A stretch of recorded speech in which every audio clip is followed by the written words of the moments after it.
Hello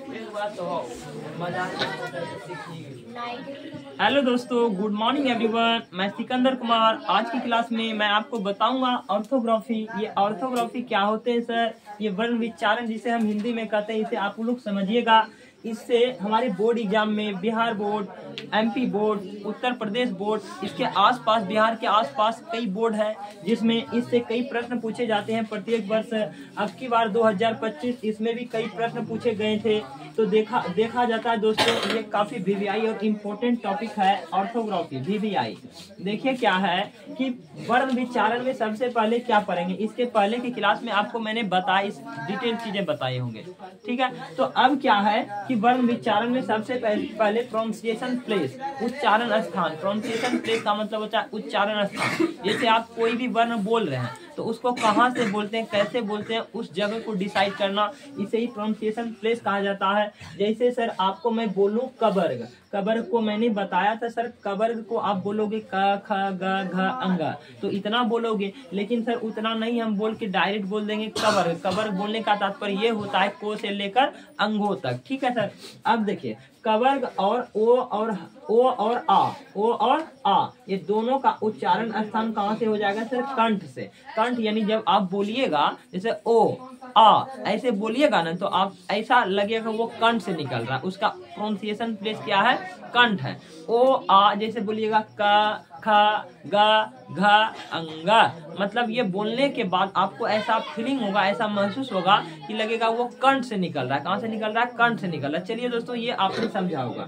तो कहने का तात्पर्य ये हुआ कि कबर्ग और ओ और आ ये कहाँ से उच्च प्रोनाउंसिएशन होते हैं इसका? तो कंठ से होते हैं सर। कहाँ से? कंठ से। चलिए सेकेंड क्या है सर? चबर्ग। जैसे आपको बोला जाएगा चबर्ग, चबर्ग, तो आप लोग क्या समझिएगा? च छ ज झ चा छा जा झा या, समझिएगा कि नहीं समझिएगा? समझेंगे सर। तो फिर चबर्ग, यहाँ से चबर्ग हो गया। चबर्ग के साथ 4 गो आता है, हर सही दीर्घई यो, और ये क्या है? ताला विषय। आप लोगों को भी जवाब देना, ठीक है।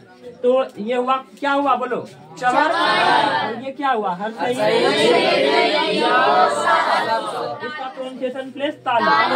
तालु क्या होते हैं सर? तालु मैं तो समझता ही नहीं हूँ, तालु क्या होते हैं। जैसे आप एक बार बोल के ट्राई कीजिए, चा छ ज, मतलब आपके मुंह का ऊपरी वाला भाग है ना, उसमें जब आप बोलते हैं ना तो आपका जो है ये जीभ, जैसे ये जीभ ऐसे है तो ये वाला पार्ट ऊपर जाके सटता है। जब जीभ का ऊपर लगा पार्ट ऊपर जाके सटता है तो इस कंडीशन को हम बोलते थे तालु। क्या बोल देते हैं? तालु। अब देखिए तालु, जैसे देखिए च छ, मतलब जीभ का ये वाला पार्ट ऊपर वाला जाके नहीं होता, ऊपर वाला भाग, जीभ का ऊपरी वाला भाग उसमें जाके स्पर्श करता है, तो इसे हम बोल देते हैं तालु। तो तालु हो जाएंगे सर चबर्ग, हर सही दीर्घई या अताला विषय, ये तालु से बोले जाते हैं, ठीक है सर। अब टबर्ग क्या होते हैं? टबर्ग में टा ठा डा ढा ना, ये ना होता है। तो उसके बाद फिर क्या हो जाएगा? टबर्ग में री, फिर र स, ये सब टोटल कहाँ से? मुर्दा। मुर्दा, ये तो अजीब नाम है सर। मुर्दा कहाँ दिखाई देता? हाथ बोलिएगा तो हाथ दिखाई देता है, जीभ बोलिएगा जीभ दिखाई देता है, आंख बोलिएगा आंख दिखाई देता है, बट ये मुर्दा क्या है? तो मुर्दा देखिए दोस्तों, एक कंडीशन उत्पन्न हो जाती है जब आप, जैसे मुंह है आपका, ये ऐसे मुंह है आपका, उसमें सर जीभ होंगे, उसमें क्या होंगे सर? जीभ होंगे। तो जीभ जब जैसे बोलिएगा, एक बार ट्राई कर लीजिए, टबर्ग टो ठो डो ढो, तो जैसे आप बोलिएगा ना टो ठो डो ढो, तो देखिए ये आपका जीभ जो है ऐसे घूम जाता है और नीचे वाला पार्ट जाके ऊपर वाला छत में सटता है। तो मतलब जीभ का जब नीचे वाला पार्ट ऊपर के मतलब छत में सटे, ऊपर वाला भाग में सटे, तो इस कंडीशन को हम बोलते हैं मूर्धा का। मूर्धा क्या बोल देते हैं? मूर्धा। तो देखिए टबर्ग, री, रा, ये सा, ये कहाँ से? मूर्धा से प्रोनाउंसिएशन होता है इसका। समझ में आया होगा दोस्तों आपको। फिर देखिए ला, श और तबर्ग, ला, श और तबर्ग का प्रोनाउंसिएशन स्थान क्या है? दंत। क्या है? दंत है। तो चीजें आपको समझ में आई होगी, देखते रहिए, समझते रहिए, आपको मैं हर एक चीजें समझा दूंगा, ठीक है। अब क्या है दोस्तों? हर्षहु, दुर्गहु और पवर्ग। हर्षहु, दुर्गहु, पवर्ग, ये कहाँ से होंगे सर? ओष्ठ से होंगे। कहाँ से होंगे सर? ओष्ठ से होंगे, ठीक है सर।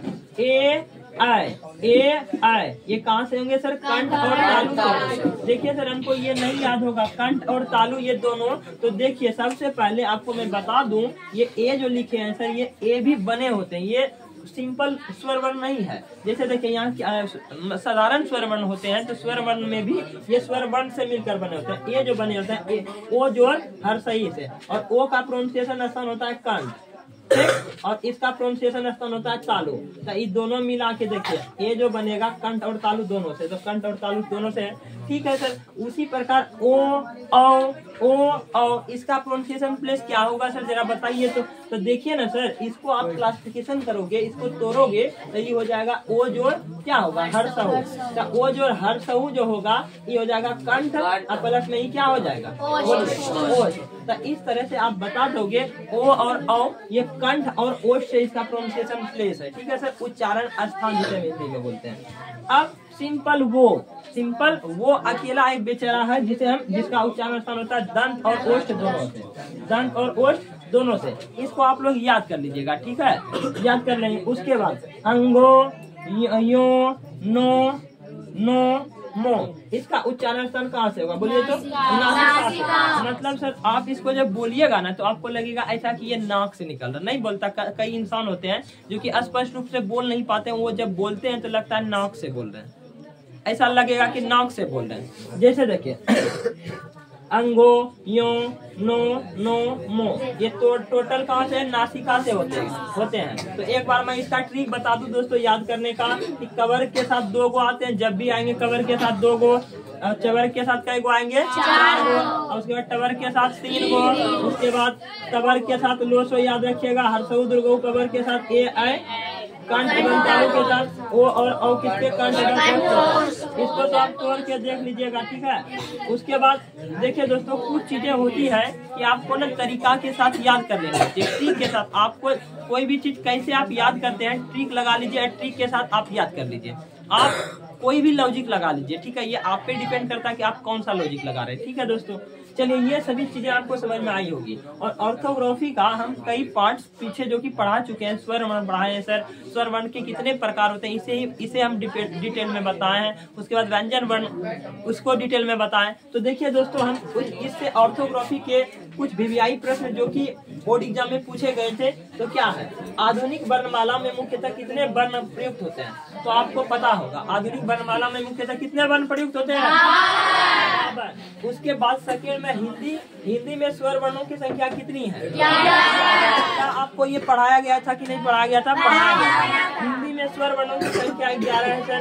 हिंदी में अस्पर्श व्यंजन कितने हैं, अस्पर्श व्यंजन वही होते हैं कवर्ग, चवर्ग, टवर्ग, पवर्ग। तो और क्या हो जाता है, तो टोटल 5 गो होते हैं ना सर, 5 गुना 5 तो 25, टोटल 25 हो जाएंगे। क्या हो जाएंगे, टोटल 25। हिंदी में व्यंजन वर्णों की संख्या कितनी है, बोलिएगा सर। आपने तो 39 कैलकुलेट किया था, नहीं सर 39 हम कैलकुलेट किए थे। इसके पहले भी हम बताए थे व्यंजन वर्णों की संख्या मुख्य रूप से कई प्रकार के होते हैं, 3 प्रकार के ही होते हैं, और एक्स्ट्रा में जो जुड़ते हैं संयुक्त व्यंजन वर्ण एवं द्विगुण व्यंजन वर्ण, वो अलग से इसमें ऐड जब हुए तो वो 33 से क्या हो गए, 39 हो गए। लेकिन आपको एग्जाम में आएगा व्यंजन वर्ण कितने होते हैं, तो आप क्या लगाओगे, 33। इनमें अंतस वर्ण कौन है, अंतस व्यंजन वर्ण। व्यंजन वर्ण का एक पार्ट है कि अंतस व्यंजन वर्ण, तो मतलब यो, रो, लो, व, ये सब अंतस व्यंजन वर्ण है। क्या है, अंतस व्यंजन वर्ण। उसके बाद इधर लिखल है